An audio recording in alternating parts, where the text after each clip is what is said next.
One World Broadcasting Trust has always wanted to operate at the intersection between broadcasting and the debate on human sustainable development. And for us, the sharpest point of that intersection at the moment is the internet and everything it represents. So that when Anuradha and I were appointed the new directors of the Trust at the beginning of last month, we saw the opportunity to begin to create something like OneWorld Online as a crucial next step.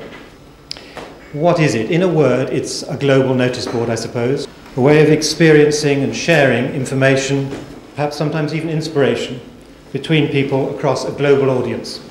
The main thing I think that's different about this kind of broadcasting or journalism or publishing or whatever you want to think of it as is that it's in hypertext.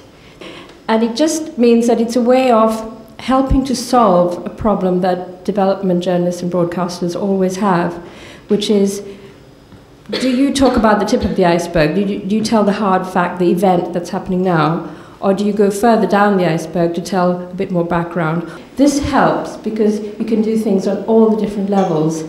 And I hope that with everybody's help, that we will be able to build up a system that is in layers like this. Those of you who know how these browsers work know that you scroll up and down to find what you want, and wherever you see something that's underlined, you can click on it and it will take you in hypertext jumps to something else. And if you want to get the latest UNICEF, you have it there. And at the bottom of each piece you can click to see information about the organisation. So in terms of the organisation, it's not only a way of getting any material out to a worldwide audience, but also letting that audience know something about them.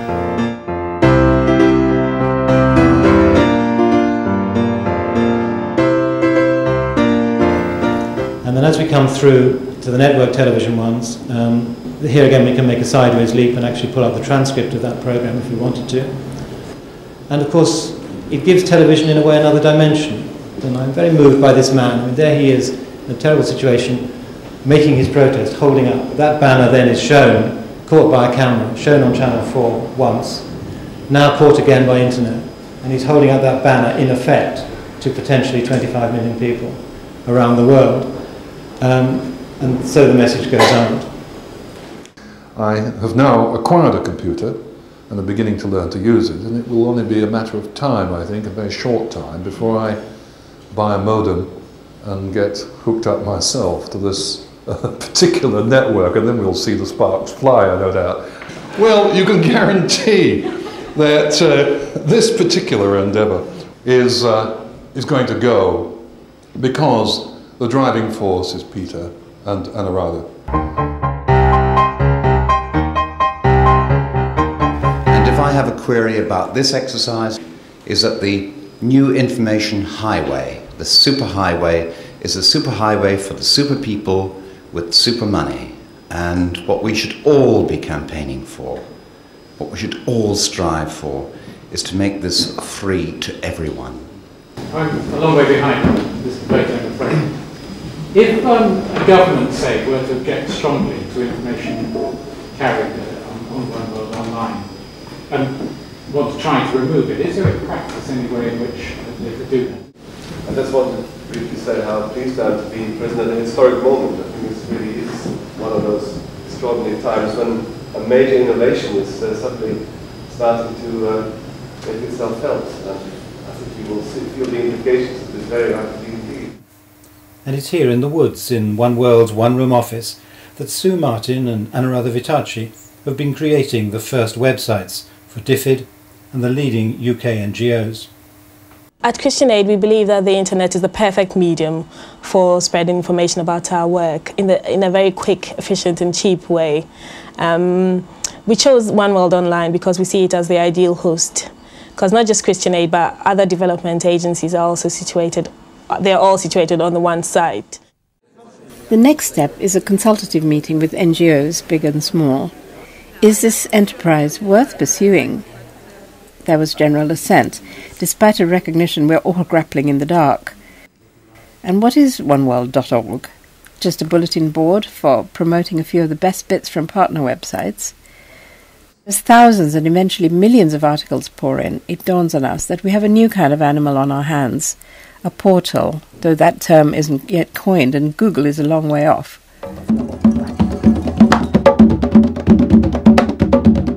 And when we channel all this material into manageable segments, we find ourselves creating the world's first news service in the field of global justice, its first guides and events pages, its first jobs and volunteering service, and children's, youth, education and campaign sections. A whole lot of pioneering editorial is blossoming from the little cottage. But more important than all this is the fact that these pages, which by the end of the first year are attracting readers from 120 countries, 60 of these from the South, are bringing to light injustices hidden by mainstream media, like global warming, child sex abuse, unaccountable Murdoch-style media, and the exploitation of the Ogoni oil fields. Does Shell think that it's good business to operate in areas where substantial human rights abuses occur, such as Nigeria? Well, Shell, like all other big companies, and particularly in the energy industry, takes a long-term view about where it operates. You can't simply cut and run because of a particularly difficult period.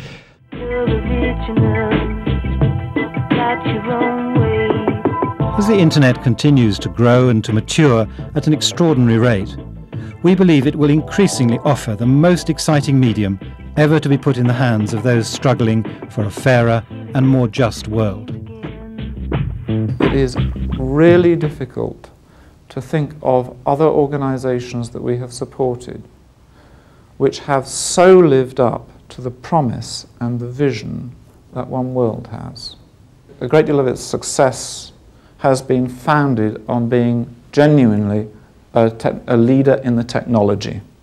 And that is, ladies and gentlemen, that is not something that BT says lightly. I'm really proud that Ford is able to support. We're looking forward to a long period of support ahead and really being able to learn about the field through OneWorld's journey. I think it's going to be an extraordinary partnership that's going to deepen our understanding of the field and hopefully help the communities that Anuradha referred to at the beginning of her remarks, the struggles of the poor and the voices from the South.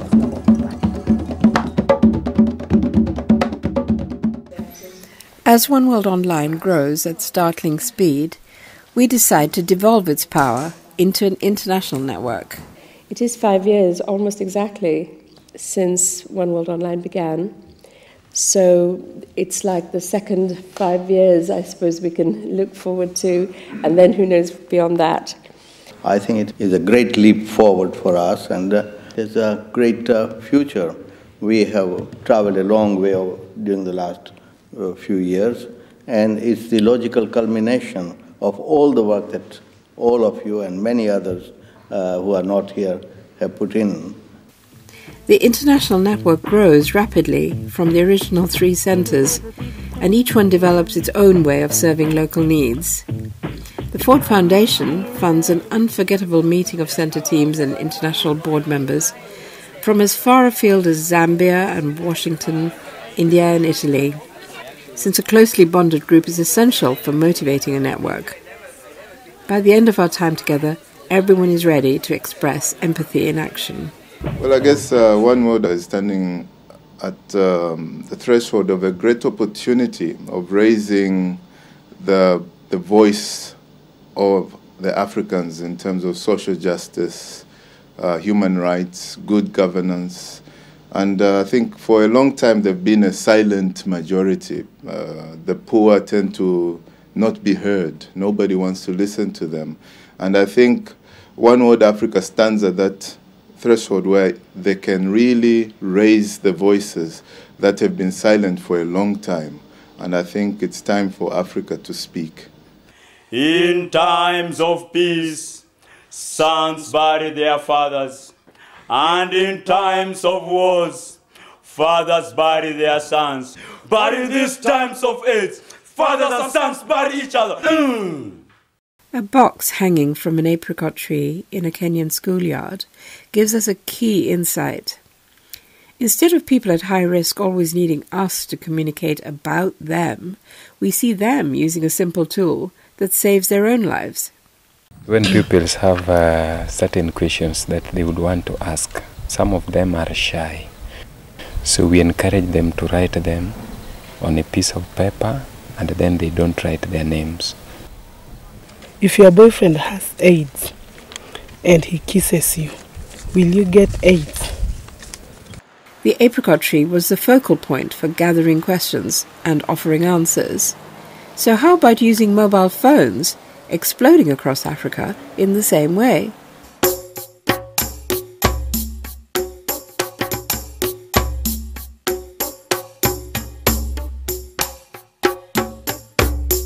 What we found in Nigeria at the time when we went in 2006 was that there was such a lack of information, lack of services addressing young people's reproductive health needs.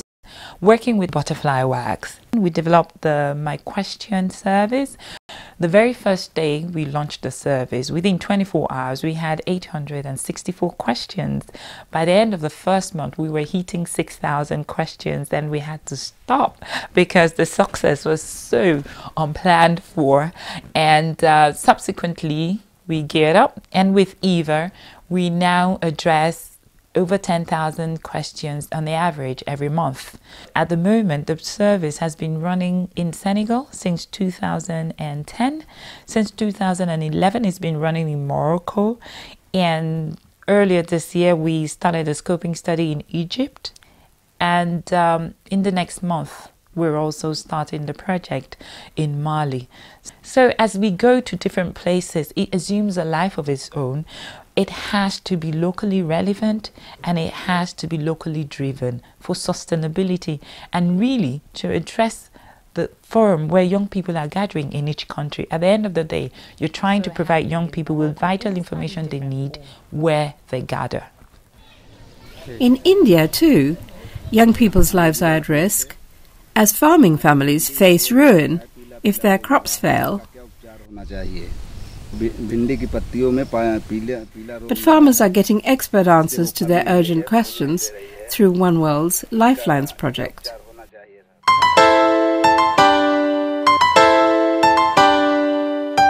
For the 15,000 people planning to attend the United Nations Climate Conference in December 2007, there seemed to be only one way to get there. Pity about the 100,000 tons of carbon. But for some climate activists, there was another way to fly.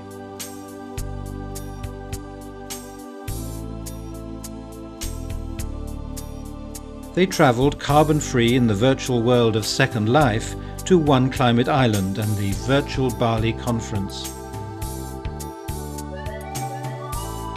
Behind each avatar arriving on One Climate Island is a real person sitting at their computer in a different part of the world.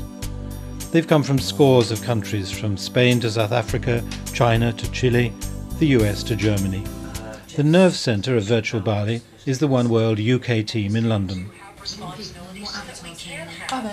They're linking One Climate Island to the events in Bali as they unfold, with video feeds from OneWorld's multimedia reporters Jeff Allen and Daniel Nelson. We off? Okay, stand by. Okay, Jeff, and cueing Danny now. Greetings from the UN Conference on Climate Change in Bali, Indonesia.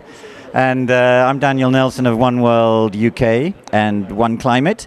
And everyone interacting virtually gets the chance to put questions to the top UN officials and NGO leaders they couldn't have got access to if they'd spent carbon and cash travelling in person to these conferences. I made the point earlier on that the United States is behaving rather like passengers in first class in a jumbo jet who are believing, quite wrongly, that an emergency or catastrophe in economy class won't affect them. It's not a technical challenge, it's a political one. We have the technologies already, we have some of the institutions, we now need some political will and some money to make it happen. Well, the secret of our success is this eco-trolley. Wheel it out in the morning before anyone comes in, plug it in, and no one quite realises that this actually means that we can go live to the world.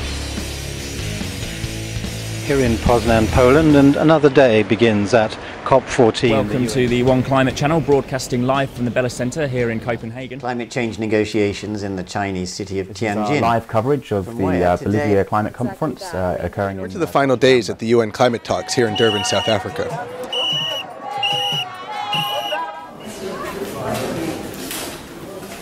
As ways of rigging elections become more sophisticated and the threat of violent disruption increases, OneWorld has launched new software for Senegal's 2012 presidential election.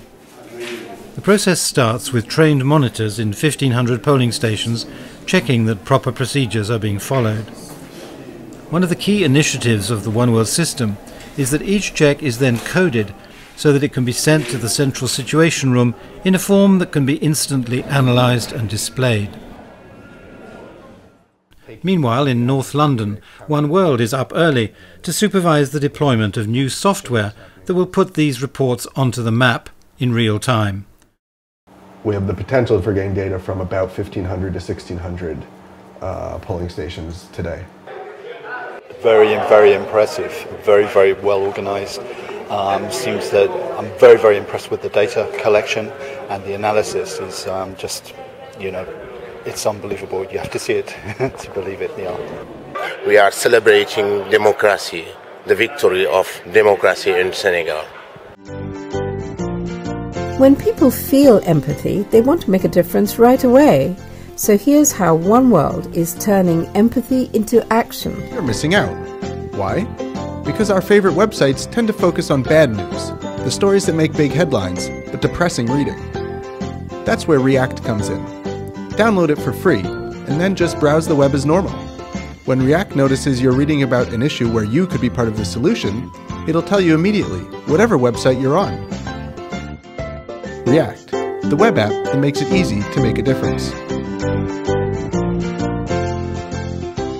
Well, looking back, it's been a great adventure, an 18-year-long adventure, and every week has been, something thrilling or something scary, or there's never been a dull moment.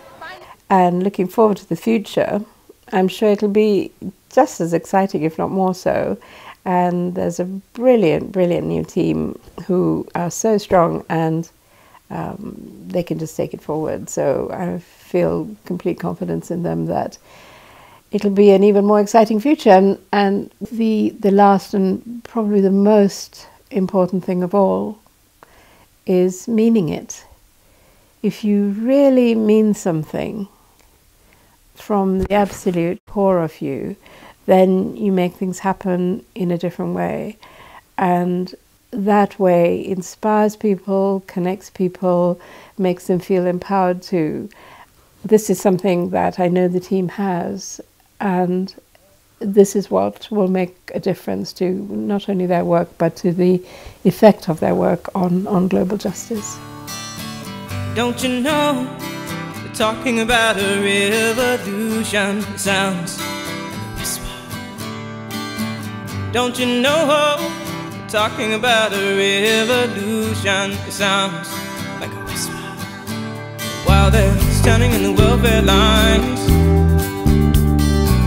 crying at the doorsteps of those armies of salvation, wasting time